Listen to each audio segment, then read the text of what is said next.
Assalamualaikum warahmatullahi wabarakatuh. Alhamdulillahi wa kafa. Wassalatu wassalamu ala rasulillahil mustafa wa ala alihi wa sahbihi wa man wafa. Alhamdulillahirabbil alamin. Segala puji bagi Allah Subhanahu wa taala. Ucapan yang selalu diucapkan oleh lisan-lisan yang bertakwa kepada Allah Subhanahu wa taala, Tuhan yang Maha mengetahui, Tuhan yang Maha mendengar, sehingga sampai detik ini kita semua masih diberikan kesehatan lahir dan batin. Baik, pada kesempatan kali ini kami dari kelompok 4 akan mempresentasikan akhlak peserta didik dalam perspektif Al-Quran dan Hadis. Kami yang beranggotakan Al-Maidah Putri Nahdila Syarif, Kuni Rahmawiyamti, Nada Az-Zahra, dan Sanya Yolanda. Selanjutnya akan dijelaskan oleh teman saya, Nada Az-Zahra. Baiklah, saya akan menjelaskan tentang akhlak. Apa itu akhlak? Dalam Maqsu'at Nadhr al-Naim disebutkan bahwa akhlak secara bahasa merupakan bentuk jamak atau plural dari kata al-khuluq. Kata akhlak atau khuluq kedua-duanya dijumpai pemakaiannya dalam Al-Quran maupun hadis sebagai berikut. Dalam surah Al-Qalam ayat 4, Allah Subhanahu wa taala berfirman, "Wa innaka la'ala khuluqin azim." Yang artinya, dan sesungguhnya kamu benar-benar berbudi pekerti yang agung.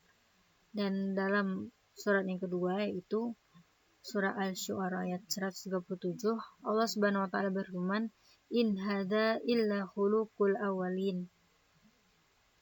Yang artinya, agama kami ini tidak lain hanyalah adat kebiasaan orang dahulu.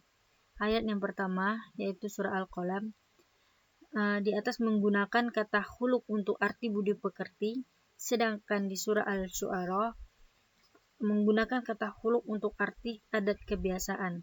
Dengan demikian, kata akhlak atau khuluq secara kebahasaan berarti budi pekerti, adat kebiasaan, perangai, muru'ah, atau segala sesuatu yang sudah menjadi tabiat.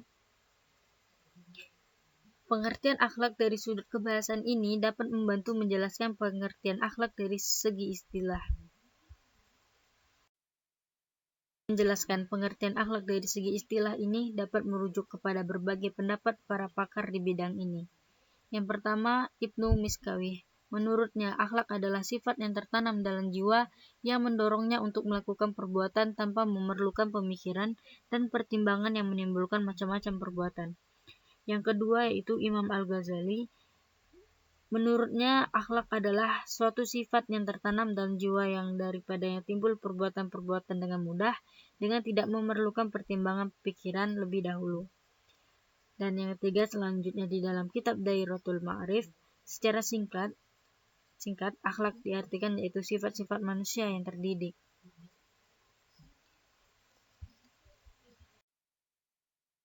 Dalam Islam, akhlak terbagi ke dalam dua bagian, yaitu akhlak yang baik atau karimah, seperti jujur, lurus, berkata benar, menepati janji. Dan yang kedua ada akhlak jahat atau tidak baik, yaitu mazmumah, seperti khianat, berdusta, melanggar janji. Ajaran Islam sangat mengutamakan akhlak al-karimah, yakni akhlak yang sesuai dengan tuntunan dan tuntutan syariat Islam. Dalam konsepsi Islam, akhlak juga dapat diartikan sebagai suatu istilah yang mencakup hubungan vertikal antara manusia dengan Khaliknya dan hubungan horizontal antara sesama manusia. Akhlak dalam Islam mengatur 4 dimensi hubungan, yaitu hubungan manusia dengan Allah SWT, hubungan manusia dengan dirinya sendiri, hubungan manusia dengan sesama manusia, dan hubungan manusia dengan alam sekitar. Dalam Islam, dasar akhlak adalah Al-Quran dan hadis. Kedua sumber tersebut menjadi landasan dan sumber ajaran Islam secara keseluruhan. Sebagai pola hidup dan menetapkan mana yang baik dan mana yang buruk. Agama Islam memandang akhlak sebagai hal yang utama, sehingga salah satu tugas Nabi Muhammad SAW diutus Allah Subhanahu wa taala adalah untuk memperbaiki akhlak manusia. Rasulullah SAW bersabda, "Innama bu'itsu liutammima shalihal akhlaqi." Sesungguhnya aku hanya diutus untuk menyempurnakan akhlak yang mulia. Dengan demikian, Nabi Muhammad SAW bertugas menyampaikan risalahnya kepada seluruh umatnya serta berkewajiban memperbaiki budi pekerti, sehingga umatnya menjadi manusia yang berakhlakul karimah.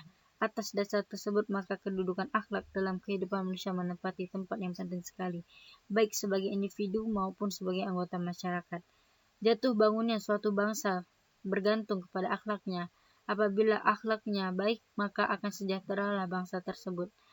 Sebaliknya, apabila akhlaknya buruk, maka rusaklah bangsa tersebut.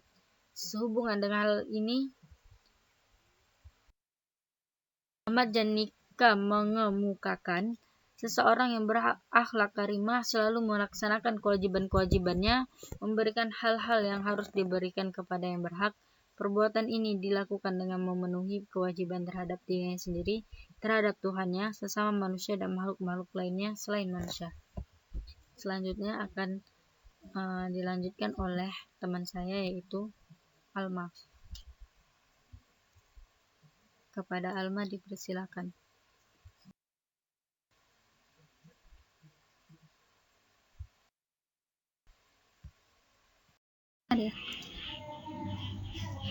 Ma'aba Rasulullah Shallallahu Alaihi Wasallam patut dijadikan contoh dalam pembentukan akhlak peserta didik. An Ibnu Abbasin qala Rasulullah Shallallahu Alaihi Wasallam laisa minna lam yarau munkar. Ibnu Abbas meriwayatkan bahwa Rasulullah Shallallahu Alaihi Wasallam bersabda, bukanlah termasuk golongan kami orang yang tidak menyayangi yang lebih muda, tidak memuliakan yang lebih tua, tidak menyuruh berbuat ma'ruf, dan tidak mencegah perbuatan yang mungkar. Hadis riwayat At-Tirmidzi. Dari hadis di atas, sebagai peserta didik harus mengetahui akhlak yang baik saat bersama orang yang lebih tua dan yang lebih muda. Yang lebih tua harus menyayangi yang lebih muda, dan yang muda harus menghormati yang lebih tua. Itulah adalah contoh akhlak yang baik dalam yang harus diajarkan kepada peserta didik dari awal agar terbiasa dengan kebiasaan untuk menghormati yang lebih tua dan menyayangi yang lebih muda. Para peserta didik diharapkan mencontoh akhlak Rasulullah Shallallahu Alaihi Wasallam, walaupun tidak sesempurna akhlak beliau, tapi para peserta didik diharapkan mencontoh perilaku dan akhlak beliau yang berpegang teguh kepada ajaran Al-Quran, yang mana setiap Al-Quran memerintahkan kepada beliau sesuatu, beliau akan melaksanakannya, dan apabila Al-Quran melarang untuk mengerjakan sesuatu, maka Rasulullah akan Yang selanjutnya terdapat firman Allah dalam surat Al-Ahzab yang berbunyi, Bismillahirrahmanirrahim. Laqad kana lakum fi Rasulillahi uswatun hasanatun liman kana yarjullaha wal yawmal akhir wa dzakarallaha katsiran. Sesungguhnya pribadi Rasulullah Shallallahu Alaihi Wasallam merupakan teladan yang baik untuk kamu dan untuk orang yang berharap menemui Allah Subhanahu Wa Taala hari akhir dan mengingat Allah sebanyak-banyaknya.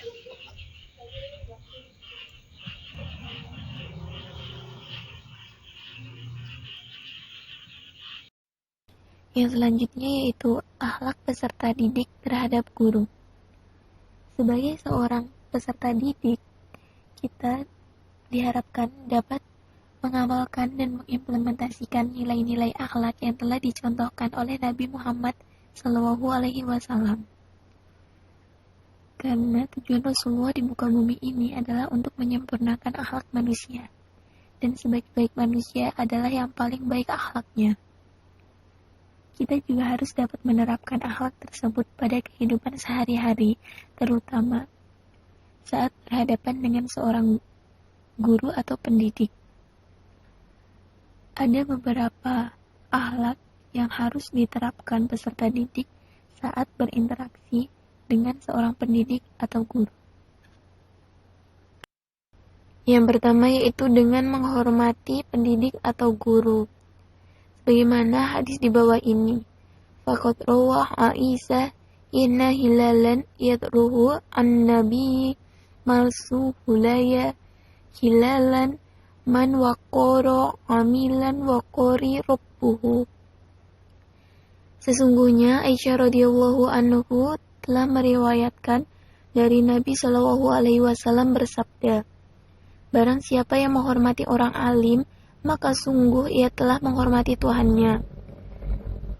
Dari hadis di atas, Nabi Muhammad Shallallahu Alaihi Wasallam mengajarkan kepada kita agar senantiasa menghormati para alim atau ahli ilmu atau pendidik, karena dengan demikian itu menunjukkan penghormatan kita terhadap Tuhan atau Allah Subhanahu wa Ta'ala.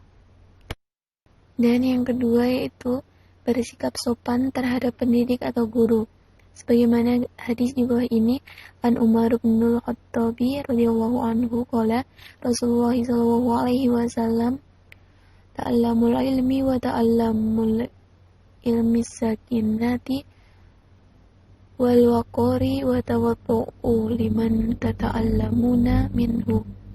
Dari Umar ibnu Khattab radhiyallahu anhu, beliau berkata, Rasulullah Shallallahu Alaihi Wasallam bersabda, pelajarilah olehmu ilmu pengetahuan dan pelajarilah pengetahuan itu dengan tenang dan sopan. Rendah hatilah kamu dengan orang yang mengajarkannya kepadamu. Hadis riwayat Abu Nu'aim. Dari hadis di atas dapat kita simpulkan bahwa kita sebagai peserta didik itu ketika menuntut ilmu dianjurkan agar bersikap tenang dan sopan, tidak menunjukkan perilaku sombong atau tercela di hadapan pendidik, karena pendidiklah yang memberikan dan mentransfer ilmunya kepada kita. Hendaknya kita selalu rendah hati di hadapan seorang pendidik. Dan yang terakhir yaitu sabar terhadap sikap pendidik atau guru. Sebagaimana hadis di bawah ini, isbir ala maru minal jifa mu'allim fa inna rusubal ilma fi nafaratihi. Al-Imam Asy-Syafi'i rahimahullah mengatakan, bersabarlah terhadap kerasnya sikap seorang guru, sesungguhnya gagalnya mempelajari ilmu karena memusuhinya. Pada hadis ini, dapat kita ambil pelajaran bahwa hendaknya kita sebagai peserta didik itu sabar dan tabah dalam menuntut ilmu dan dalam menghadapi sikap pendidik yang kurang menyenangkan, serta mencoba untuk mengerti dan memaklumi teguran keras atau hukuman yang diberikan oleh pendidik. Karena semua yang dilakukan oleh pendidik itu tidak lain adalah demi kebaikan kita. Apabila seorang peserta didik membenci gurunya dikarenakan sikap guru tersebut, maka peserta didik itu tidak akan bisa mengambil berkah dan manfaat dari ilmu yang telah disampaikan oleh pendidik tersebut. Maka hendaknya kita selalu bersikap rendah hati dan sabar dalam menghadapi kerasnya sikap seorang pendidik. Baik, dari beberapa slide di atas dapat diambil kesimpulan, yaitu kata akhlak atau khuluk secara kebahasaan berarti budi pekerti, adat kebiasaan, perangai, muru'ah, atau segala sesuatu yang sudah menjadi tabiat. Sebagai peserta didik, kita dianjurkan untuk meneladani akhlak Rasulullah SAW. Karena sudah disebutkan bahwa Rasulullah SAW datang ke muka bumi ini untuk menyempurnakan akhlak manusia. Akhlak terbagi menjadi dua, yaitu akhlak kepada Allah dan akhlak kepada manusia. Hendaknya kita berpedoman pada Al-Quran dalam menjalankan kehidupan sehari-hari. Karena dengan berpegang teguh pada Al-Quran dan merealisasikan nilai-nilai yang terkandung di dalamnya pada kehidupan kita, itu sudah termasuk meneladani akhlak Rasulullah SAW. Akhlak terhadap sesama mencakup akhlak terhadap pendidik. Seorang pendidik memiliki kedudukan yang amat mulia dalam Islam. Akhlak yang baik terhadap pendidik dapat dicerminkan dengan cara menghormati pendidik, bersikap sopan saat berbicara maupun bertanya, serta senantiasa sabar dalam menghadapi kerasnya sikap pendidik terhadap kita, agar kita dapat mengambil manfaat dan berkah dari ilmu yang diajarkan oleh pendidik atau guru kita. Demikian tadi presentasi dari kelompok 4 Apabila terdapat banyak kesalahan dan kekurangan, kami mohon maaf yang sebesar-besarnya. Jazakumullah khairan katsir. Billahi fisabilil haq, fastabiqul khairat. Wassalamualaikum warahmatullahi wabarakatuh.